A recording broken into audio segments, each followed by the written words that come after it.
Good evening to all. We have gathered here for a wonderful session today entitled Attainment of Course Outcomes and Effective Curriculum Delivery.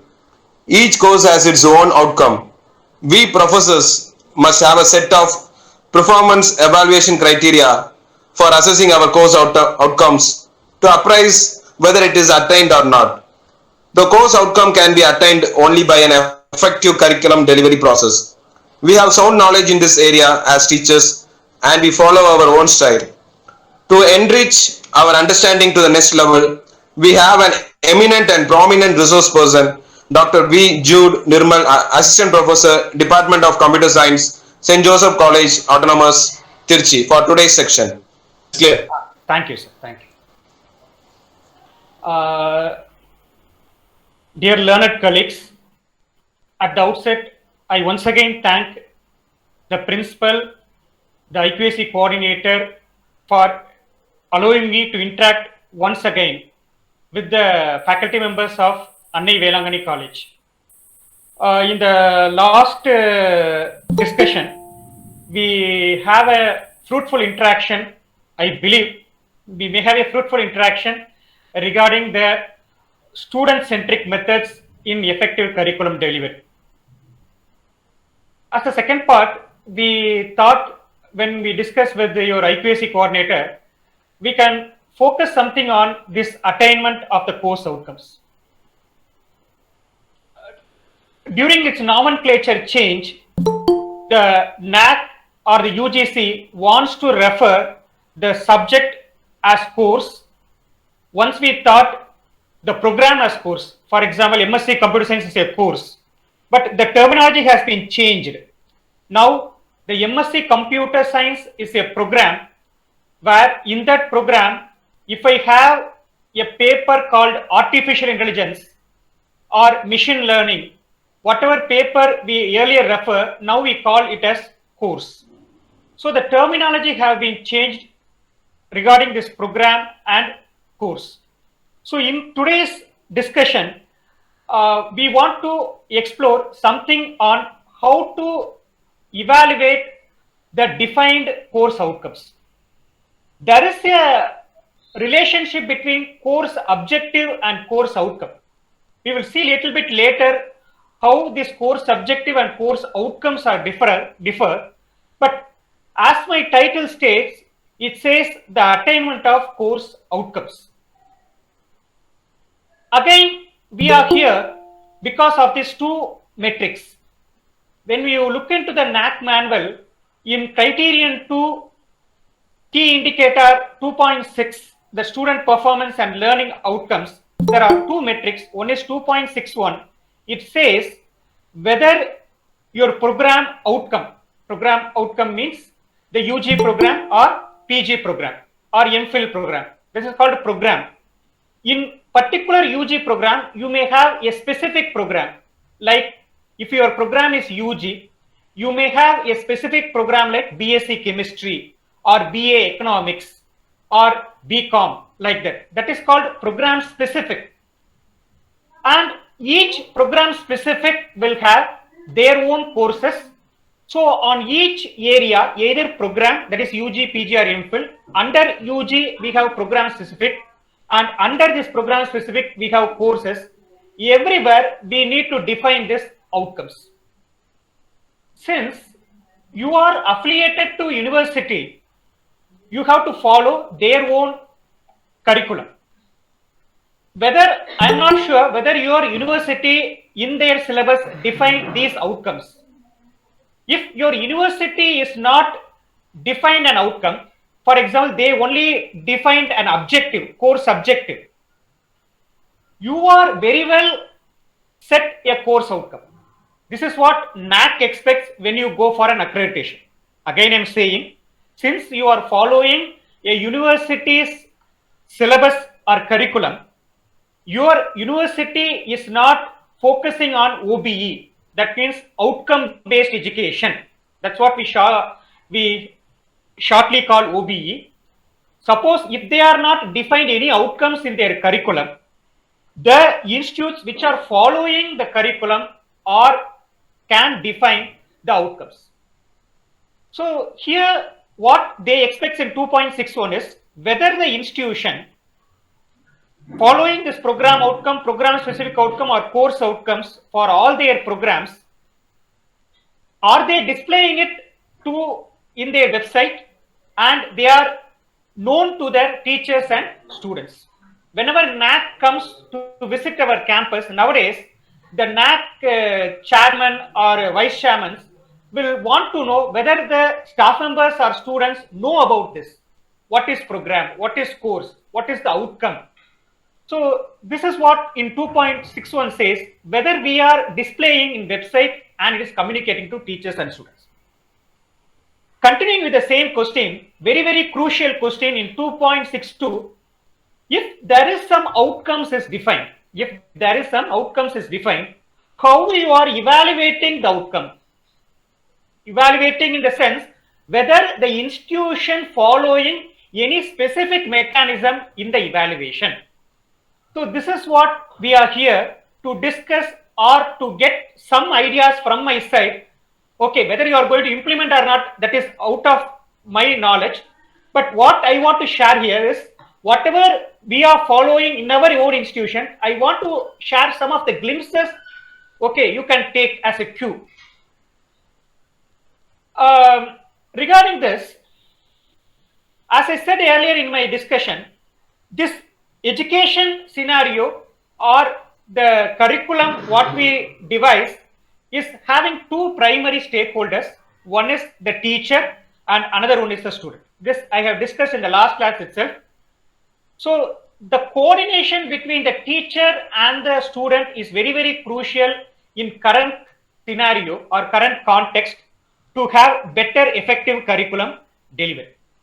Whenever there is a coordination missing happens between these two stakeholders, the delivery mechanism will not be a fruitful one. So in my agenda today, I want to focus on 5 aspects. When we went for accreditation, there also the same question is there. How you evaluate the attainment of the courses? But we are not having much idea at that time regarding this OBE, outcome-based education. We thought attainment in a different aspect. So first few slides, I want to tell how we have answered for that question.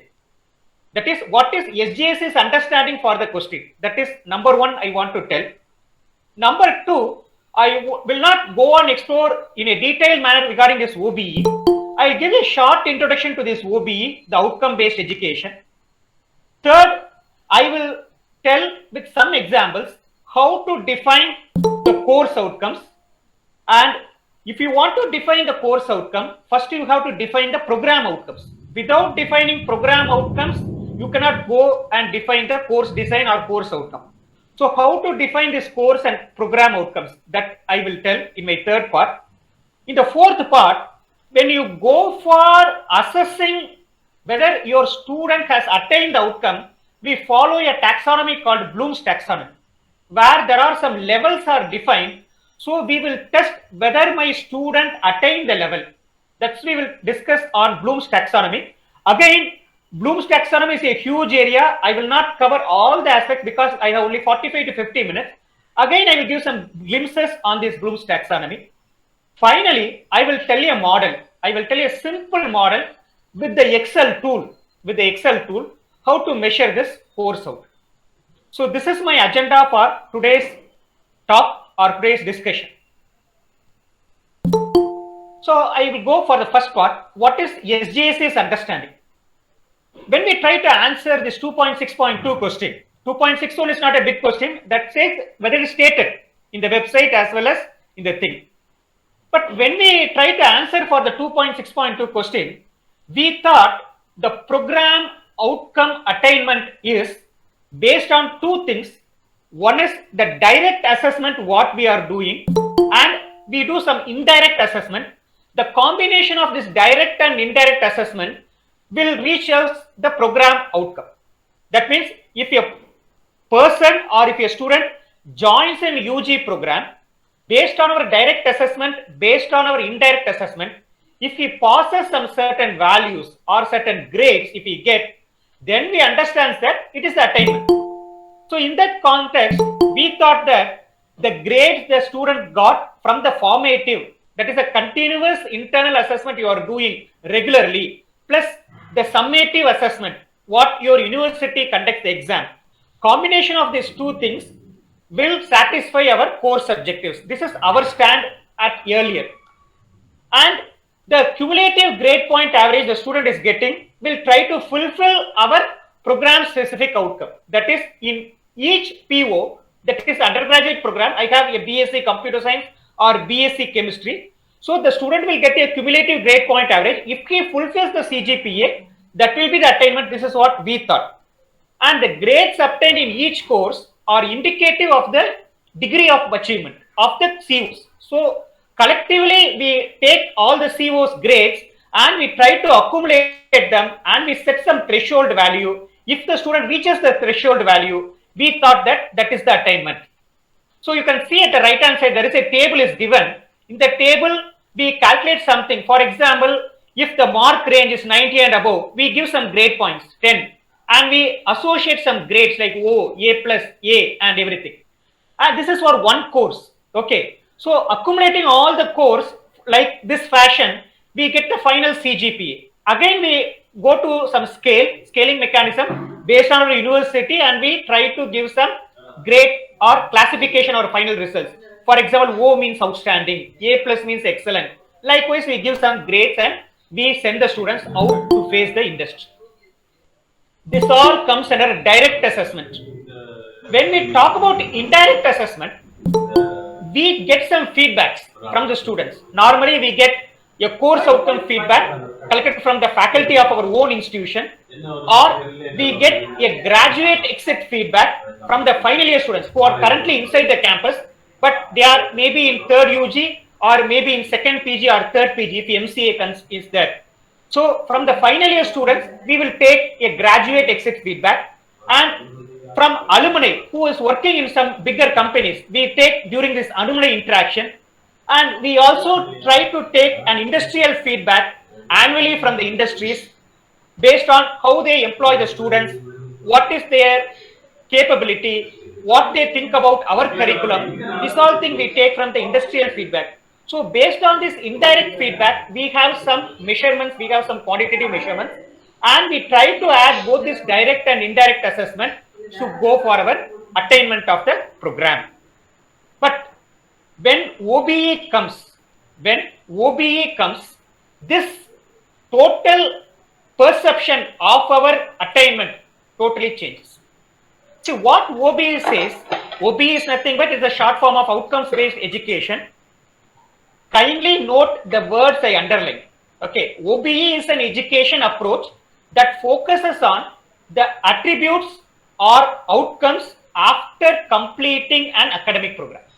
The student may complete an undergraduate program or the student may complete a postgraduate program. Either student has an undergraduate or postgraduate, he should possess some attributes. This I briefly discussed in the previous talk, like Washington's MBA graduate attributes. When I talk about the student-centric methods, I said 4 graduate attributes every student should have. Okay, but there are 12 attributes defined by this NBA card, where currently our UGC and NAC is also following. So when these 12 attributes a student is attained, then they said the student is gaining some attainment. And in the second point, they said the desired outcomes are defined first. Whenever you design a curriculum, first you have to define some outcome. Without defining an outcome, if you go and design a curriculum, it is going to be utter waste. So first tell, these are the things I am expecting from the student after he is taking the course. Okay, program outcome is different. First we talk at the micro level. So micro level we have the course, that is the subject we are referring earlier. So first define some outcomes for the course. Okay, the other things like the program curriculum, the syllabus you are designing for the course, the methodology, the pedagogy you are defining for the course, the supporting facilities like ICT tools you are defining for the course, and all these things will only support the outcome. So whenever you write some outcome statements, it should be measurable. Again, I am repeating the same word. whenever you define some outcome for your course, it should be quantifiable and it should be measurable. Okay, if your outcome is not able to measurable, then the outcome should not be considered as an outcome. So every outcome we define for your course should be measurable. Normally, whatever education we are following, consider it as a traditional education, and we should move to an outcome-based education. If you see the differences, normally we mainly focus on curriculum in our traditional thing. But here in outcome-based education, they want to get some outcomes. If the students coming into your institution as a raw product, and after 3 years or after 2 years, if the same raw product goes outside again as a raw product, what is the use? So he should have, or he should be molded with some outcomes. We cannot expect all the 12 outcomes a student can get, or all the 12 attributes a student can possess. But at least there should be outcome in the student mentality, in the student behavior, so that he can be molded, he can be a full-fledged student when we go out of your institution. And normally in traditional education, we don't follow a innovative curriculum. We never allow a student to explore. We never allow a student to understand why he is studying this course. Simply he follows the instructions of the teachers. But here it is totally changed. As I said in my previous talk, you should also have the capability or capacity to learn from the students. It is a two-way interaction, not one-way interaction. This is another point where outcome-based education expects. A teacher will act as a facilitator and he should be ready to learn from the students. And in traditional education, the output wants the students to send them out in a bunch. But here, the output not only focus on students, it focus on everybody. It focus on the parents, it focus on the student, it focus on the administration, it focus on the faculty. Everybody should play their role to bring the student or to mold the student to be a better person when they go and face the society. So this is the idea of the outcome-based education. So see, in this academic structure, at the top level you have institute. An institute will have several departments, and every department wants to excel, and this department is offering some programs. The program can be an UG program or PG or any other program, and under each program you have set of courses. There only you define the course plan, what are the tools you are going to use. This all we agree, but these courses comes under a program should be defined a measurable, quantifiable outcomes. If that outcomes is not measurable or quantifiable, there is no meaning to provide that course. You think that in the next board of the meeting, or you can suggest to the university that this course will not have a certain outcomes, we can either scrap that course or you can have some other course in addition to this course. But autonomous institutions have the facility to define their own course. It is somewhat difficult for an affiliated colleges to suddenly scrap a course and bring some other course. But I thought that you are offering a certificate-based programs or value-added programs or transferable skill programs. In that courses, you try to define some outcomes and see that through those value-added courses or through certificate programs, you try to evaluate your student whether he attained after taking that course some level of attributes. So how we formulate a program educational objectives? Okay, normally every institution will have this, a vision and mission. Normally a vision will be a one paragraph statement. There can be more than one statement in the mission. So every institution will have a long-term goal, and with that long-term goal, the institution will set a vision and mission.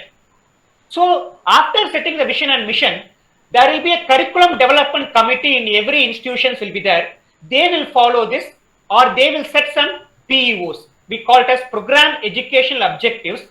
So from academic perspective, a program education objective is nothing but what the organization want to achieve in their curriculum delivery. This is a clear-cut statement okay, it cannot be measurable like your course outcomes, but they should define some statements which can be mapped with your POs and which can be mapped in later with your course outcomes. So that statement is called, in academic perspective, what my organization tried to achieve by getting a student input and how I am transforming him to send them as an output. So this is accomplishing statement, but many engineering colleges making this also some measurable statement.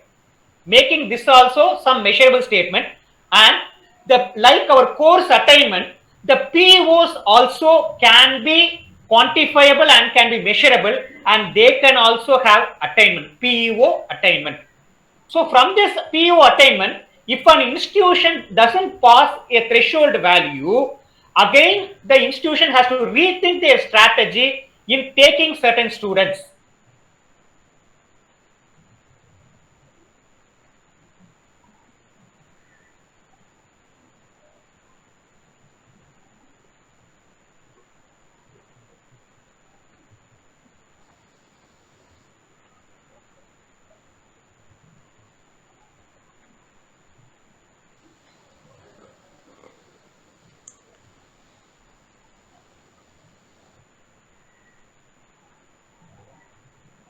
Define the top level process. So what this faculty of the department should do, they should get a feedback from the industry, from alumni, from faculty, and even their own students, and take their inputs and try to define their program objectives or their own department specific objectives. So after the department designs their own program objectives, they start designing their courses. Again, when they design courses, they have to define first the outcomes. They have to define first the outcomes. So in this course design only, after defining the outcomes, sometimes we may decide some courses, they have some common courses with other departments like foundation courses or soft skills, which a particular department can provide to other department. Or in this formation of 6 semesters, can I put a course in the second semester or in the fifth semester? Because your outcomes are measurable and your outcomes should be progressive. In the first semester a student is joining, you set some 3 courses, there are some outcomes. In the second semester, you again may have 3 courses or 4 courses. This improvement should be there from these outcomes.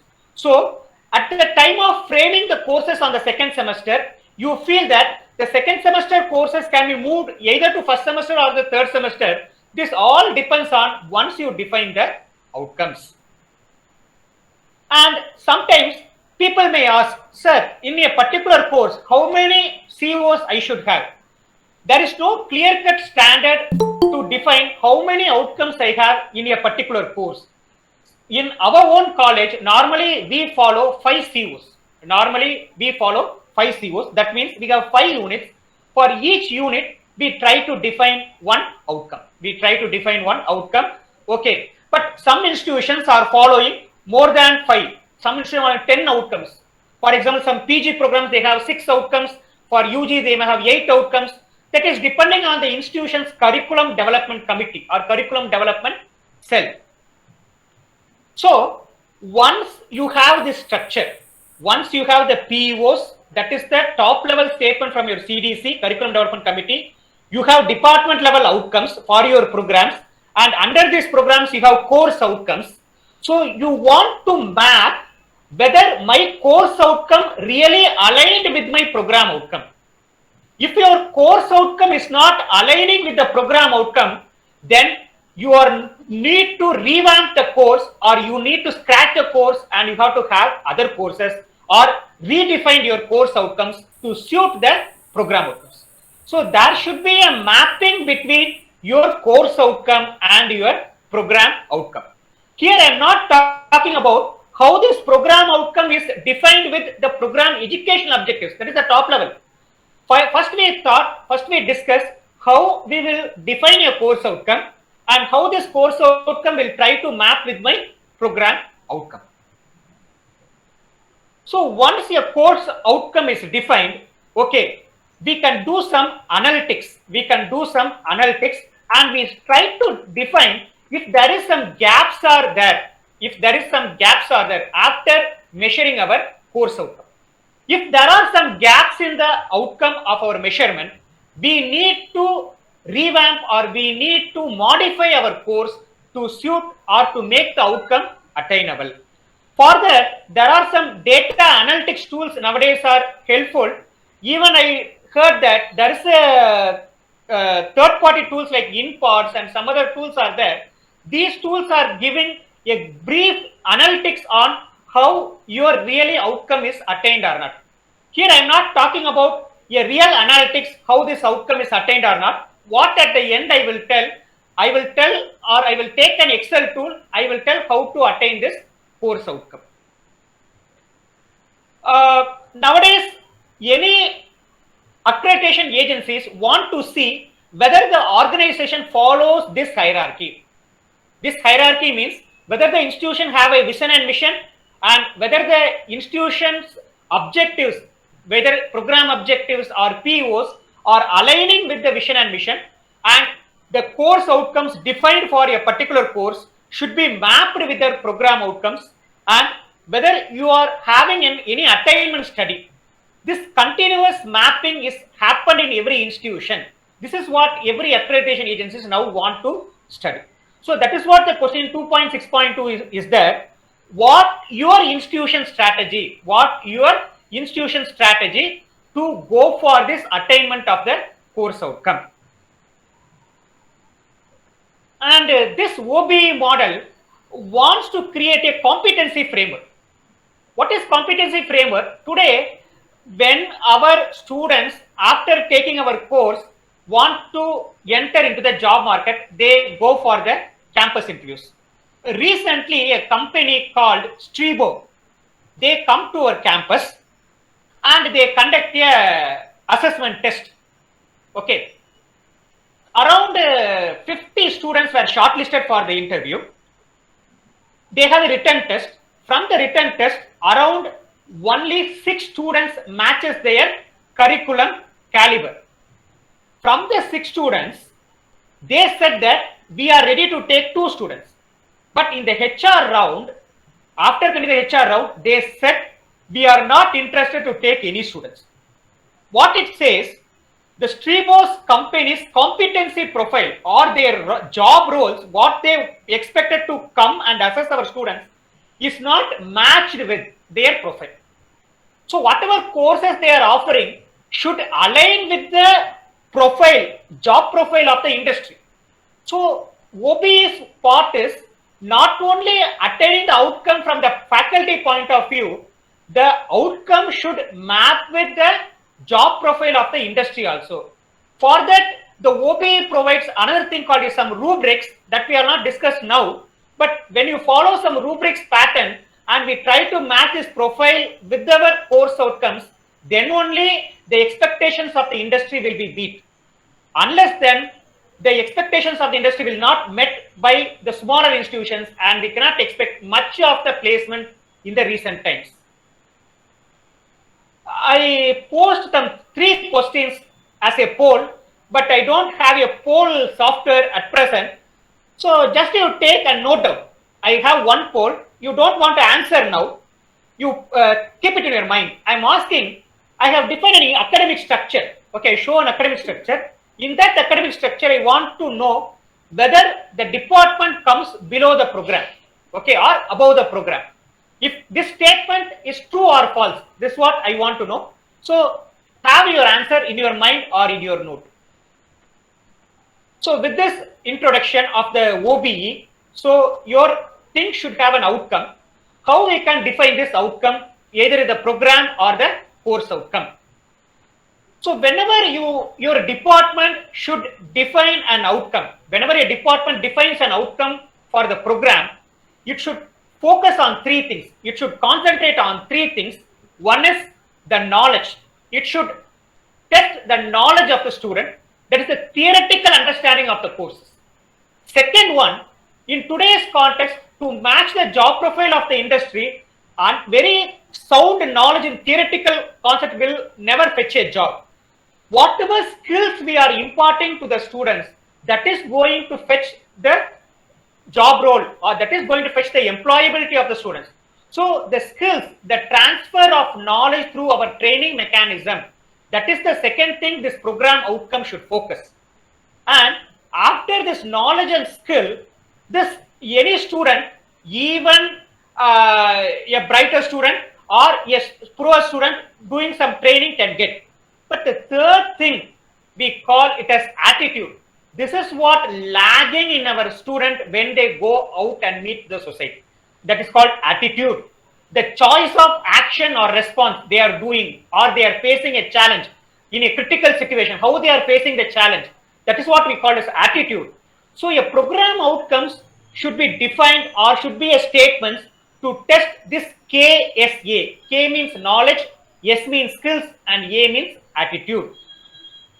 So in a definition, program outcomes, or in UK they call it as student outcomes. In United Kingdom they call it student outcomes. This PO or statements outlining knowledge, skills, and attitude that the students are expected to know and do by the time they graduate. So whenever you define for a program, BSc Computer Science, you have to define some statements on the knowledge, some program statements on the skills you are imparting, and some statements on the attitude part. Okay, then these POs should have some characteristics. They should get the inputs from the stakeholders. This is what I said. Program outcome is for the departments. They should get it from the stakeholders, and this flow should support the department should have their own vision and mission. There is a vision and mission from the institution, but nowadays this accreditation agencies expect department should have their own vision and mission. So the PO should match the department's institutions or vision and mission first, then they should follow the institution's vision and mission. And these POs again should be measurable, and you can see the last but not the final point. PO, CO, PO is an iterative process. So if your PO is defined in 6 statements, you define some course outcomes. If it is not aligning, try to align this program outcome or try to align this course outcome. This process is a continuous process until a compact mapping happens between this program outcome and the course outcome. And I said earlier, here some typing mistake is there. 6 to 7 POs for PG and 10 to 12 UGs for some engineering institutes are developing. But St. Joseph's College is developing 5 both for UG and 5 for PG. Here you can see 1 postgraduate diploma in management POs. So again I say your department level program outcome statements should focus on the graduate attributes. So if you see that one of the graduate attributes is the domain knowledge. So since it's a postgraduate management program, I want to define a program outcome like this: business environment and domain knowledge. So this is the overall context. In this context, in this graduate attribute, I define 2 statements like this: economic, legal, and social environment of Indian business. Or my graduate are able to improve their awareness, sound knowledge. Here also again typing sound knowledge about functioning of local and global business environment. See, this is one graduate attribute. Under one graduate attribute, I define 2 of my program outcomes at the department level. I take second graduate attribute, critical thinking or problem solving. Under this graduate attribute, how I am defining my program outcomes. So think in the aspect of graduate attributes and try to define your program outcomes at the department level. Now, after defining this program outcome, go to the course outcomes. The course outcomes should be again specific, again measurable and realistic. Realistic means it should be achievable and it should be time bound. Time bound means the outcome should be achieved by the students within the semester. Okay, the time bound is very crucial because every course will not again duplicate it in another semester. So every course will be comes in a semester particularly at one time. So time bound means you should take the students or you should provide your knowledge, skills and attitude so that the student should take the course and should show their attainment within that semester. That's what I mean by time bound here. For example, take the CO. I take the program outcome. Since we have to map our course outcome with the program outcome, I take the second program outcome, PO2, which focus on the critical thinking problem solving area, and your program outcome based on it, the course outcome should be there. That course outcome should not be vague, should be measurable, like that I'm saying. So you cannot write a statement like vague outcome like this based on this program outcome. You cannot write like this. By the end of the course, I expect my students to increase their organization, writing and presentation skills. So this is a lucid statement, or it's not a measurable statement. How to make it measurable? For example, this I cannot say a complete measurable, but it is more advantage this vague outcome. See this precise outcome. I write like this. By the end of the course, the students will be able to produce professional quality writing. Again, now you will have a doubt. What do you mean by professional? So again, it's not transparent. See the word professional. What do you mean by professional? But it is the statement have further need of exploration. So likewise, you have to write the statement more transparent, more measurable. Take the second statement. It is somewhat measurable. Effectively communicate the results of their research findings and analysis to fellow classmates in an oral presentation. This is somewhat measurable. Okay, when they do their presentation, we can analyze and we can come to the conclusion whether my student understands or not. So your outcome should not be vague. Whenever you define a course outcome, this should be more precise, transparent and measurable. Now, after seeing all these things, program outcome, course outcome, POs, you may have a doubt. So normally earlier we defined course objectives. What is outcome? So outcome is any faculty's expectations after taking a program, after taking a course. Sorry. Again I am saying, and course outcome is a faculty's expectation after a student taking his course. Okay, ஒரு கோர்ஸை எடுத்ததுக்கு அப்புறம் what is his outcome? அது attainment. But he may have a general idea to define this planning. First unit I have this one, second unit I have this one. That coherence, that is called the objective. So there is a difference between the outcome and objective. Okay, don't confuse this outcome and objective.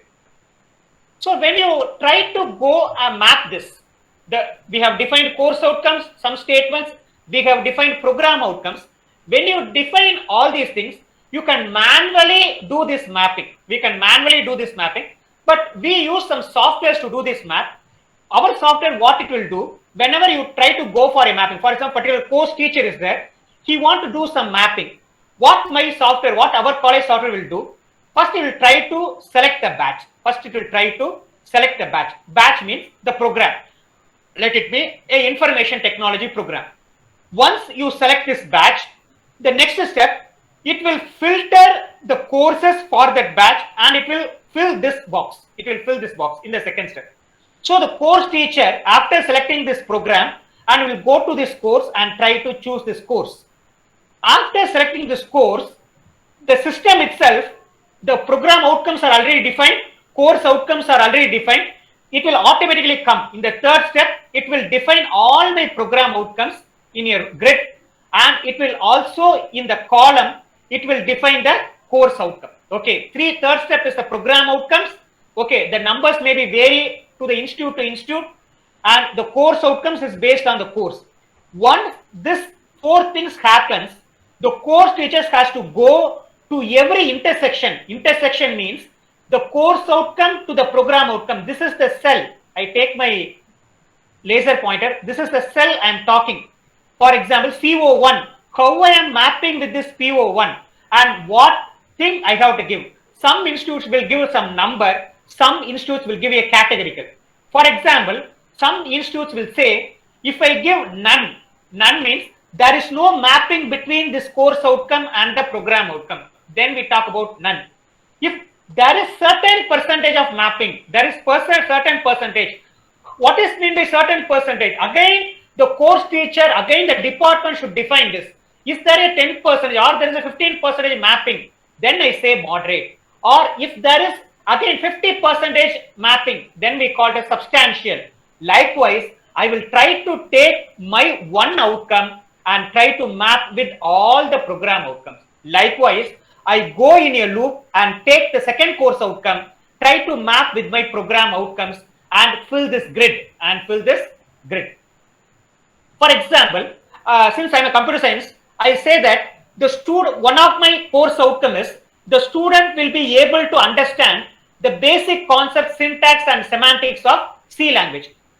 From a programming part, I have a C programming course.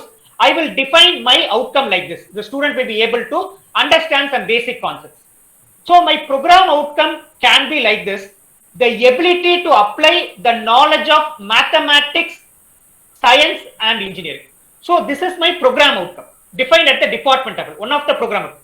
How this understanding and applying is mapping. Whether is there any mapping or no mapping? If mapping happens, what level of mapping it should be there? In that case, we saw that there is a mapping between, this is a substantial. We cannot say 100% mapping is there. There should be some substantial mapping. Likewise, you have to go and map with everything. For example, you can see communicate effectively, one of the program outcomes based on the graduate attributes. But this course outcome cannot able to match with this map outcome. Then you have to give none. You cannot always tell all my outcomes should have more than none. That we cannot tell. Sometimes your course outcomes cannot map with their program outcomes.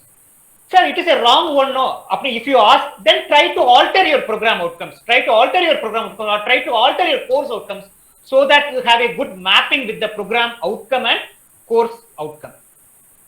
I go for the second poll. In some institutes, I said PG program will have more number of POs than UG program. Whether this statement is true or false, it is up to you. You keep it in your mind and tell at the last. I go for the third part, that is called Bloom's taxonomy. See, once you define your course with certain outcome statements, how you can say whether these outcomes are achievable? How you can say whether these outcomes are attainable?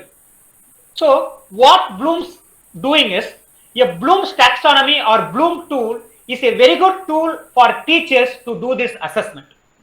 So, goal of the Bloom's taxonomy is to move the lower order thinking of the students to higher order thinking. Normally, our students are known to by God or mug up. That means they are very well known to understand or remember things. But if you ask them to convert their understanding into applying or creating something, there only our students are lagging. So this Bloom's taxonomy's focus is moving our lower order things, understanding, remembering, into higher order thinking. Higher order thinking means the student should apply the knowledge. The student should be able to create something effectively. That's what I mean by higher order thinking. So Bloom's taxonomy will have 6 levels. You also know that from K1 to K6, we call the first 3 levels as remember, understand and apply. Okay. In some institutions, they will test in UG level only these 3 things. They will never go for testing in UG level this creation, evaluation, analyze. And when they go for PG level only, they will evaluate all these 6 levels. Okay, from K1 to K6. So Bloom's taxonomy expects every student should move from this K1 to K2 to K3. This is a lower order levels to higher order level thinking like the analyzing, evaluating and creating. I take one example. For example, since I come from computer science background, you know that when you go for Google registration, you normally fill a e-form, Google registration form. So Google will ask you a name, designation, office address, email, mobile. So you go to the Google website and you will try to give all these details. What Google is doing, after collecting your details, they will move your data to one container. This container, computer science people know, is called a database. So your data will be moved to a database, this container. So how this movement is happened? This movement is happened through some APIs, the program interfaces, and there are some commands to move this. We call this a structured query language commands. Using these commands, we try to move this data from here, from the application to this container. So in this container, there will be some entities, there will be some components will be there. So this is, since this is a registration, the registration entries will go to the component in the database called registration. And whenever after they do the registration, they will send some mails. Whatever the registered user do, their mails will be stored in another component. So registration component and mail component, normally we call it as tables, they be in a database called relational database. Suppose I am designing a course. I am designing a course on this relational database side. My course will be designed like this. So I have a course on database systems that will have course outcome statements. Since I said 5 outcomes can be there for a course, I define like this: CO1, CO2, CO3, CO4, CO5. After defining this course outcome, I should map whether this course outcome should be focused on which cognitive level. That 6 levels are there, they are called cognitive levels.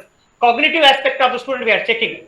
So it is not necessary that they should be in progressive. Progressive means CO1 should not have K1, CO2 should not have K2. They should not map equally. For example, see here, CO1 maps with K1 and K2, but my CO2 maps with K1 again, and it is not going to K3, it is mapped with K6. So it is not necessary that my unit 2 will not following in the order of lower order to higher order. So this mapping is very crucial. This mapping will play a major role in the actual attainment. Again, I go for the third poll. This will be the last poll for you. Apply is one of the level, is a higher Bloom's level compared to analyze. True or false? Again, I am asking. I go for the last part of my talk, measuring the course outcome. So again, I am restating.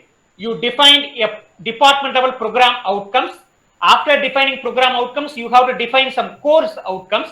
These course outcomes should be measurable, but the course outcomes should be measurable based on your assessment. For assessment, we take a tool called Bloom's taxonomy. Bloom's taxonomy defines some K levels, K1 to K6. So your question should be mapped with these K levels for the assessment.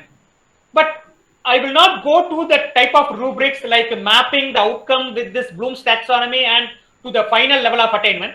I here will define a simple measurement of course outcome using an Excel tool.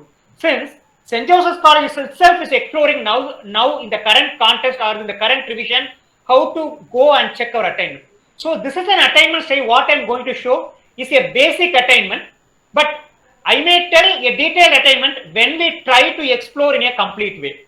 So whatever I am going to tell in a next 15 to 10 minutes is a simple attainment study. Every faculty can do on their own for their courses. So the course can be a course defined on your value added course or your certificate course. For example, this is I taken from a system, but since once you define your course, you have some course outcome. You have some course outcomes. So what you have to do for each course outcome, you try to formulate a question. You try to formulate a question. The question can be objective question or that question can be a subjective question. The question what I have typed here, the question is not important here. What I want to ask you to do is try to map this question to any one of your course outcomes. Try to map this question to any one of your course outcomes. For example, you have 5 course outcomes for a course.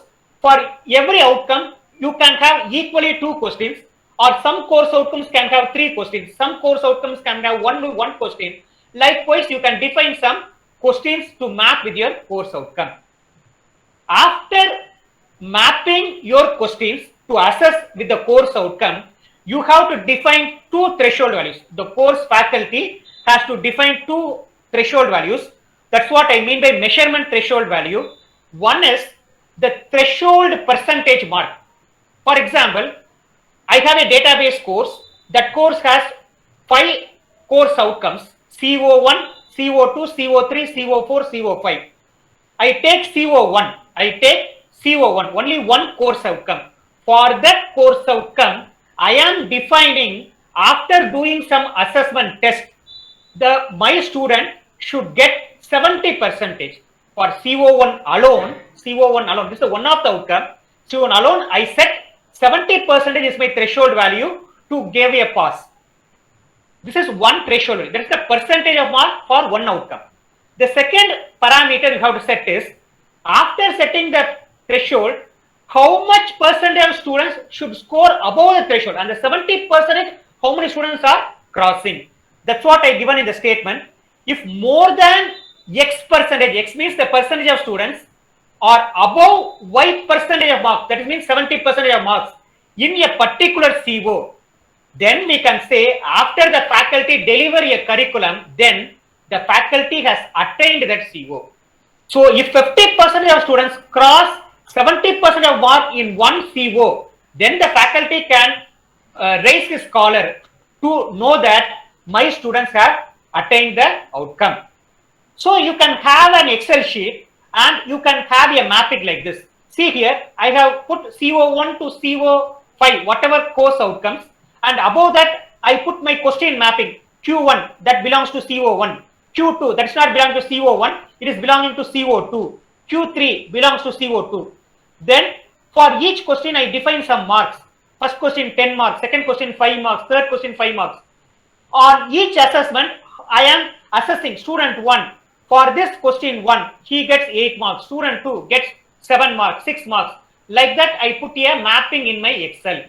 After putting this mapping, I see that if more than 50% of students are above 70%, if more than 50% of students are above 70% of marks in that CO1 alone, then the faculty has attained CO1. Like that, you can set different values for CO2, CO3, CO4 and CO5. Then I take only CO1 first. I take only CO1 first and see what are the questions I have mapped. Here you can see CO1 is mapped with the questions Q1, question 6, question 4 and question 9. I have made it as yellow color and I sum all the students' marks on the CO1. So CO1 is mapped with 4 questions, Q1, Q4, Q6 and Q9, and whatever the marks they get, I try to sum it for the CO1. After summing it, I will take how much of them got above 70%. I filter and give it as a green color. So you can see there are 1, 2, 3, 4, 5, 6, 7. So out of 10 students, around 6 students, out of 10 students, the green color are 6 students. 50% we are crossing. In that case, the faculty can say, he has attained the CO1. So if more than 50% of students are above 70% of marks in CO1, the faculty has attained CO1. So here in my case of example, 6 out of 10 students are above 70%, which is more than 60%, that is crossing the above my threshold value, then the faculty can claim that CO1 is attained. So this is our strategy in attaining. This is what NAAC expects or any accreditation. What your institution strategy in making this attainment. Likewise, you go for CO2 and set some parameters and set some students, how much students you want to make a pass. Combine all the COs, take the sum of the value, again set to threshold value. Likewise, you can have a continuous process. So with this, I stop here. I will not say that 100% attainment I have spoke. I spoke a simple attainment by which you can define your course with some outcomes. That outcome should be measurable, and for that outcome you have an assessment that should normally focus on Bloom's taxonomy. But I focus a simple assessment with our questions focusing on our outcome and how we can measure. I will stop here. If you have any queries, you can call me. Thank you, sir. Thank you for your outstanding presentation and knowledge sharing in a short span of time and a wide topic, especially the academic structure, OBE competency framework, program outcomes, CO, PO mapping, Bloom's taxonomy, and Excel of CO attainment models you have framed made our understanding easy, sir. On behalf of all, I thank you once again, sir. And we will answer your questions in feedback and will raise it out, sir. Thank you. Sure. Okay, thank you, sir. I'm Minister from Department of BBA. Yes, sir. Thank you for enriching our knowledge in OBE. Yes, sir. In your presentation, sir, you have told in PO. Yes, sir. The knowledge, skill, and attitude. Yes, sir. in this, how we can measure the attitude of the students? Is any? Sir, as far I have not prepared how to measure the program outcomes. When we measure the program outcomes, there are some parameters to have a measurement of the output. They have given some guidelines to measure the attitude. I have not bring that in my slide. Maybe I will send a measurement note to your IQAC coordinator to how to measure the attitude. I never studied that, sir, at that present. I focus only on the course outcome. The knowledge, skills, and attitude are focusing on the program outcome side. Thank you, sir. One more. Yes, sir. In the characteristic of PO, you have mentioned Yes, sir. focus on learning outcomes rather than academic input. Yes, sir. Yes, sir. I need some more details mentioned in that area. Sir, that's what learning outcome means. After the student has taken your course, at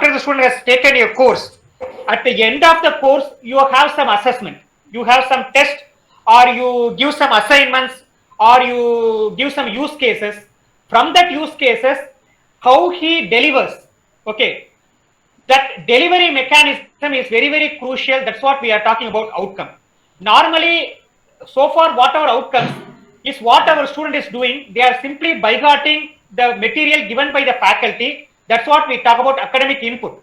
Whatever the faculty is giving as input or whatever notes they are giving, the students are bygoting that and they are taking vomit in the exam.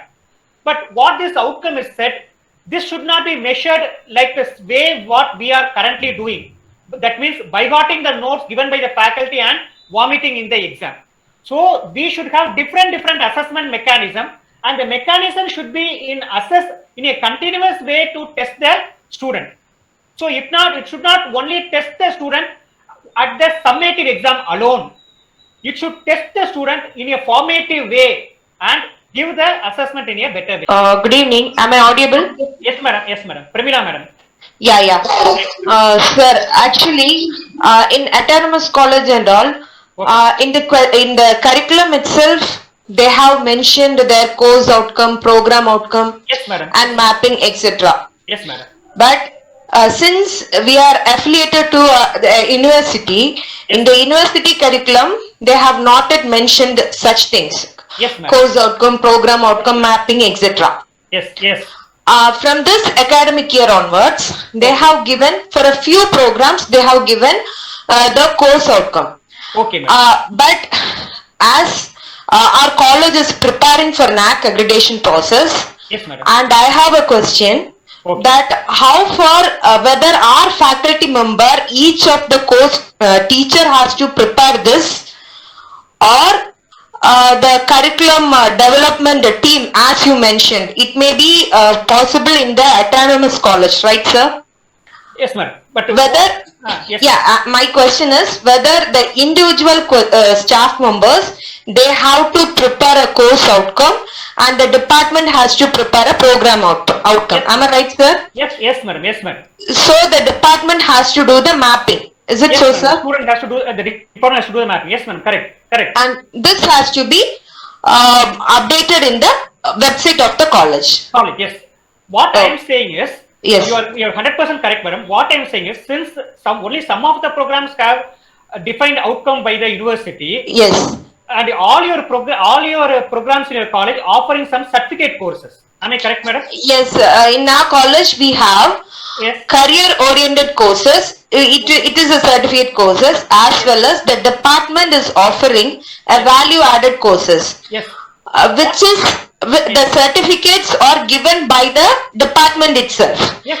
I agree. Yeah, from this year we have we have formed a board of studies. Yes. Within the department for the certificate for the value added courses by the department. Good. Okay. Yes. And explain me, sir, regarding that. What I want to say is, you have a board of studies, a micro level board of studies at the department level. Yes. Correct, madam? Yes, sir. What I am saying is, suppose your department, what is your department, madam? I'm from biotechnology. Biotechnology, okay. Yeah. Are you the head of the department, madam? Yes, sir. Yes, sir. Yes, ma'am. So as a head of the department, what I am saying is, suppose in this semester, okay, or in this semester, you are offering 2 value-added courses. Yes. Consider two value-added courses you're offering. So Okay. from tomorrow onwards, when you go to your department, you call your faculty members and said that we will define a outcome for the certificate courses. That is the Okay. department level program outcome. Department Okay. level program outcome. And you ask the faculty who are in charge of the value-added courses to define a course outcome. To define Okay. a course outcome. But, Okay. whether mapping should be happen or not, that is different opinion, madam. But the Okay. 5 outcomes or 6 outcomes you are going to define for the value course, you ask the faculty to make a assessment. Okay, for example, Okay. under CO1, for example, you may have a course. What course I can say in biotechnology? Vermiculture technology. You can. Vermiculture. Yeah. Under the vermiculture course, you ask the faculty to define 5 outcomes. Okay. 5 Okay. course outcomes. And the next day itself, you ask them, after defining the course outcomes, ask him to give you the assessment question. For example, in vermiculture CO1, how he is going to assess the student. The assessment can be a written assignment, or the assessment can be a field trip, or what I say, something. Any of the activities. Okay. Any activity. Okay. Through which how he is assessing and what value she is giving for each of the question. So, Okay. and what threshold value she wants to her student to make it so that she Attain knows it. that this attainment happened. Okay. Likewise, you go with this certificate courses, madam, the attainments. Okay. So when NAC comes, you tell that for our every certificate courses, we are having an attainment study like this, and we give certificates after the student attaining this much of percentage. Okay, sir. Okay. Okay. So that attainment need not be only on your written assignments, written test. So attainment Okay. should be progressive. That's what I mean. Not only the final test. Okay, sir. Okay. ma'am. Okay. And regarding curriculum, sir? Regarding curriculum, after you define the program, because since this program is already defined, Yes. we cannot call it a program. It's a program for this value-added course. Okay. Okay. Okay. So after, since that we consider that it's already created, and you ask us to value-added courses member to formulate a curriculum. Are you following that? You have any curriculum for the value-added course?